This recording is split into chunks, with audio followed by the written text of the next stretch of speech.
সারা দেশের মতো কিশোরগঞ্জের ভৈরবেও চলমান অস্থিরতা কেটে স্বাভাবিক হয়েছে জীবনযাত্রা। এই উপজেলায় ২০ থেকে ২৫ হাজার ব্যবসায়ী প্রতিষ্ঠানে কাজ করেন প্রায় ২ লাখ মানুষ। নাগরিকদের নিরাপত্তায় অস্থায়ী কার্যালয়ে কাজ শুরু করেছে পুলিশ। লুট হওয়া অস্ত্র ও অন্যান্য জিনিসপত্র উদ্ধার হয়েছে। সেনা কর্মকর্তারা বলছেন, আইনশৃঙ্খলা বিনষ্টকারীদের কোনো ছাড় দেওয়া হবে না।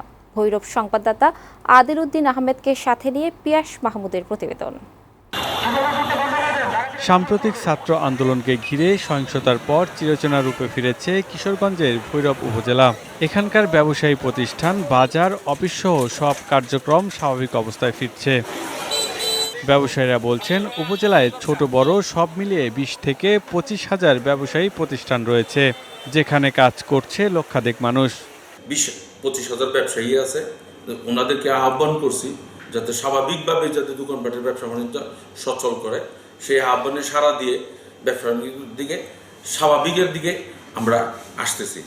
রাজনৈতিক দলগুলোর পক্ষ থেকে কোনো অপশক্তিকে ছাড় না দেওয়ার ঘোষণা আছে। দলের সুনামকে নষ্ট করার জন্য এটা কোনোভাবে আমরা হতে দেব না। দীর্ঘ পরিশ্রমের এই যে অবস্থান, ভৈরব উপজেলার সর্বস্তরের মানুষকে সাথে নিয়ে আমরা তাদেরকে প্রতিহত করব। ট্রাফিক পুলিশ না থাকায় এই উপজেলাতেও সড়কে দায়িত্ব পালন করছে শিক্ষার্থীরা।